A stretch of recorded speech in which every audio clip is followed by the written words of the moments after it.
it's harder to get lost in our ego if we're in service or thinking about others. It seems like it's protection almost against our ego running away with us.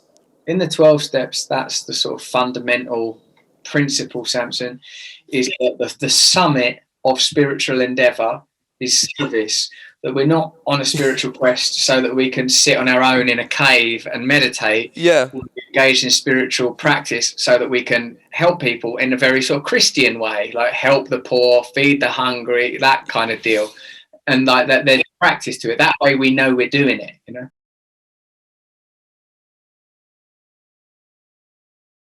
Hello, mate. Hello, Russell. How are you? I was looking forward to this, man. Oh, thank you. I'm looking forward to it as well. You know, our paths are like oddly similar in some ways. I do a lot of volunteer work as well, actually. I've been working with Meals on Wheels. I saw you doing a little food banking yourself, right, recently? Yeah, I've been thinking about the sort of practice of volunteering. I think it's good, Samson, because I think what it might be doing is it sort of places you outside. Otherwise, we default to commodifying ourselves. We default to just everything we do is for money. Russell, I got so many questions, man. You do TM, right? I've been doing TM for 8 years, and it's been a godsend, quite frankly. I think it's been about that for me. Maybe a little longer. Maybe it's 10. I've been doing, it's powerful, isn't it? It's incredible. And I've heard, like, the research is it shrinks the amygdala. Have you heard this? Like, when you do it, it has a cumulative effect of almost shrinking the amygdala. So the fight or flight response is, like, sort of dialed back a bit. So you can almost be more equanimous when the waters get choppy, which, Russell, we're in choppy waters right now. So I feel like it's so important. I was in entertainment for 10 years, and I worked in the music business. I basically kind of got disillusioned with the music business, and I found that my ego had basically kind of taken me hostage with my time in music. I was like all about the next accolade, all about the next this, the next check, the next that, until I just had a mental breakdown, basically, and I lost everything financially, and I had a near-death experience at this time. So it's weird, man. It's like the universe will first like whisper to us, and then it'll like tap us on the shoulder, and then if we don't listen, I feel like it just like clobbers us with like a cosmic 2x4. Is any of that relatable for you? Like, I wanted to definitely touch on that with your experience in entertainment. Yeah. I've had it a couple of times, I think, that sort of sense that I was unable to receive information or messages until it became unignorable. Yeah. Part of my practice now, like step 10 in 12-step terms, and in more sort of mystical terms, I've heard sort of a druidic friend of mine says listening to the whispers of the winds, which means like sort of just staying tuned. In my prayer every morning, I ask to be in tune with the what I call like, you know, just the signs and symbols of the day. I love that. So that I see, and sometimes it's subtle things, you know, synchronicity. Like just the other day, for example, mate, I was like, I wake up a lot in the night, and whenever I wake up, I meditate. If I, you know, that's the good route. When I take the good route, I sit and meditate. And like, for some reason, I started thinking about Marshall McLuhan, a sort of a philosopher from like 20 years ago who sort of coined the phrase, the medium is the message. And I was just sort of thinking about Marshall McLuhan. I'm friends with the artist Shepard Fairey, and I know he's into Marshall McLuhan. And then the next day, like when I was walking my dog, there's this podcast I love called Philosophize This with this guy, Stephen West. He breaks down different philosophers, and the philosopher he was doing was Marshall McLuhan. So I was like, oh, wow, I never think of Marshall McLuhan. And last night, for no reason, I'm thinking Marshall McLuhan. And now here's this podcast of Marshall McLuhan. So I, of course, listened to that podcast with Marshall McLuhan. And he's just talking about how, and this predates the kind of technology that we're all dealing with, how, you know, what he means by his phrase, the medium is the message, is that we ultimately become the technology around us. We become indistinguishable from it. So many of our relationships are conducted through media. So many of our opinions are received through media. It almost becomes impossible to live. McLuhan like defines media as any extension of the self, a telescope, an extension of the eye, TV, extension of the ears and eyes. And now where we are in this immersive thing, he said, like, you know, like immersive technology, it's like, he says, our nervous systems are being extended. And I've often thought that perhaps much of what technology is doing is replicating inherent abilities that we may have had. We may once have been able to commune telepathically with one another, to intuit pre-language. I do believe in the idea of a golden age, even though some cultural analysts say that the idea of a golden age comes from our shared individual memory of being in the womb and having all our needs immediately met. Like we were in the garden, we were kicked out of the garden. But I think that this is not the only possibility for our species. You know, when we're talking about how to organise a society, I don't think it's within these parameters of vote for this person or vote for this person. I think it's sort of wide open. Yeah, I agree. I mean, as you share all that, I'm like, okay, well, what's the next chapter of what you're sharing? Are we going to merge with, are we going to become one with technology and lose our sense of humanity? I mean, that's kind of dark, but I've heard Elon Musk, talk about some of that stuff. It feels like what you're sharing. Seems like that's one possible route, and I've heard about that stuff as well. But that my hope is that we will rediscover arcane principles more in line with what Terence McKenna talks about. I love Terence McKenna. Yeah, me too, man. He's fantastic. We'll just rediscover our kind of relationship with sacredness and kind of, I guess, universal principles. That's what I guess I'm hoping, that we will, whilst I embrace and love technology, certainly medicine and communications, I feel that the way that it's both of those fields, for example, are mediated by consumerism, commerce, and commodification is problematic. It's like that quote, man. I don't know if you know Customato. He was Mike Tyson's trainer, and he has this quote that says, some things are like fire, where they could keep you warm or cook your food, or they could burn you alive. And I feel like technology is like one of those things. Wouldn't you agree? Yeah, all things perhaps are like this.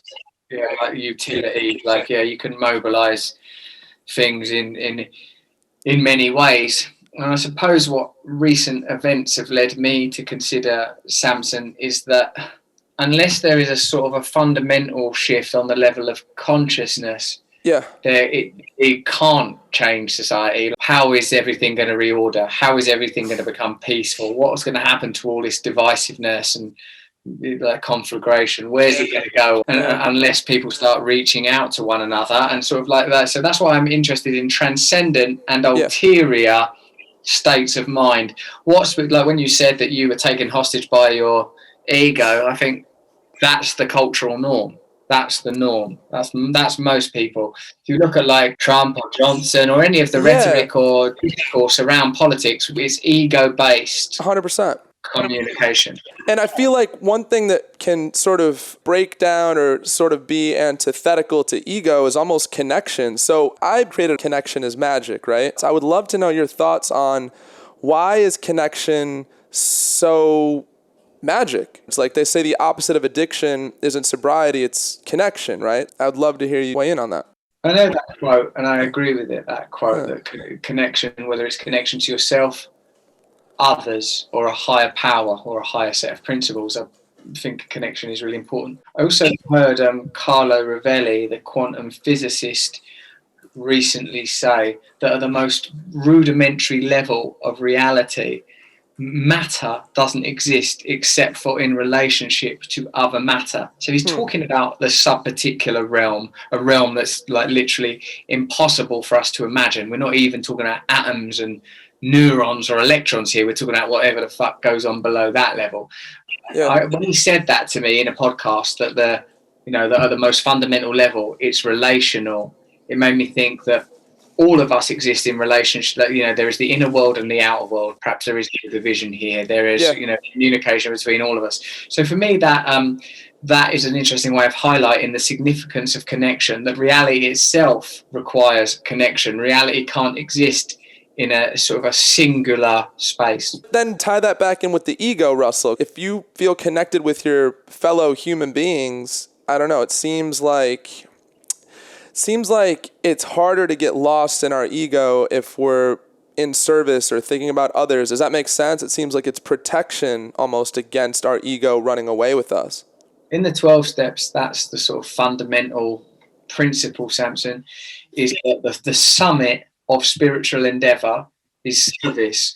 that we're not on a spiritual quest so that we can sit on our own in a cave and meditate. Yeah. We're engaged in spiritual practice so that we can help people in a very sort of Christian way, like help the poor, feed the hungry, that kind of deal.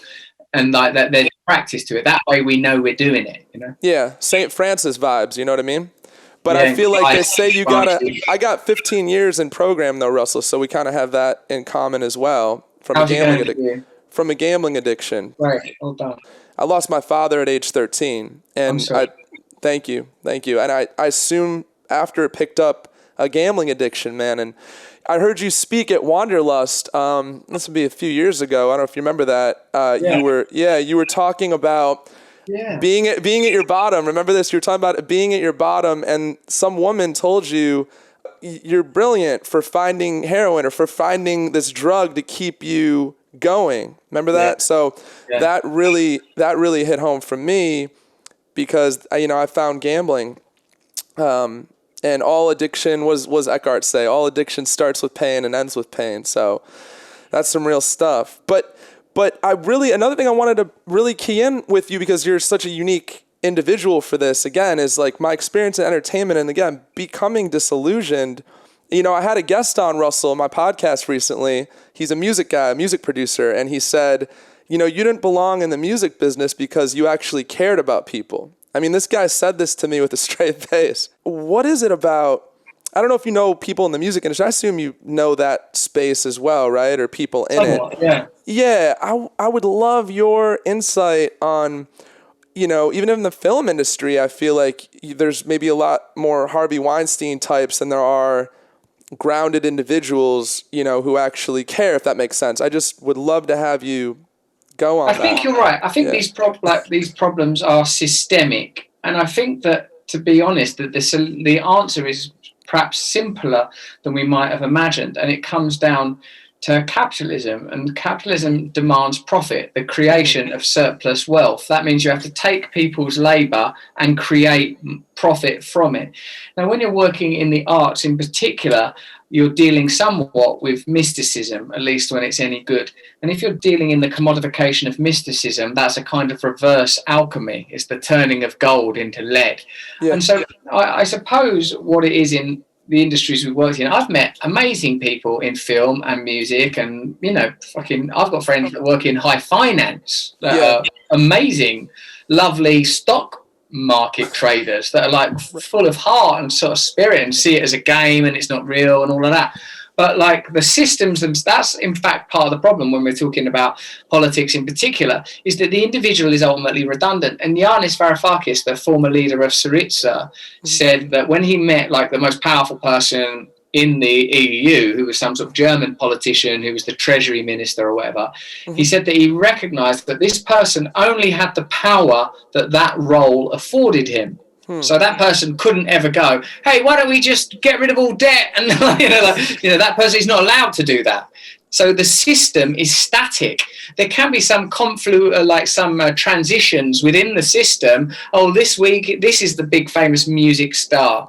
This week, this is but actually the system is remaining the same. So the whatever values that system is built upon, the ultimate values it's built upon is profit. Take a case like Harvey Weinstein, like he would have been, his behavior was tolerated because he had the power that came from the wealth that he generated. People with no money can't carry on like that.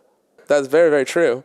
You also said, Russell, I heard one of your interviews, you talked about, I think the quote was, you felt like deeply painful experiences have the potential to be used as jet fuel for spiritual and personal growth. You remember sharing that? Yeah. And as somebody, man, I've lost my dad, chronic illness, addiction, I switched schools 8 times, so I was constantly bullied, just so much adversity, right? But I found a way, Russell, to use that to become this incredible version of myself. I've used it to grow.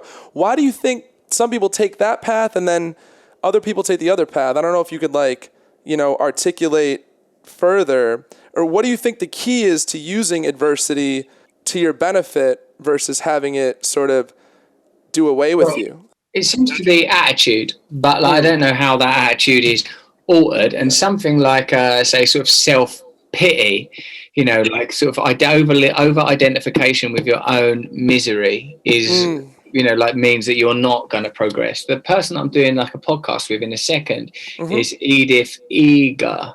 And she is a Holocaust survivor and philosopher, and sort of was taught by Viktor Frankl, who wrote, you know, Man's Search for Meaning. Yeah, he's amazing.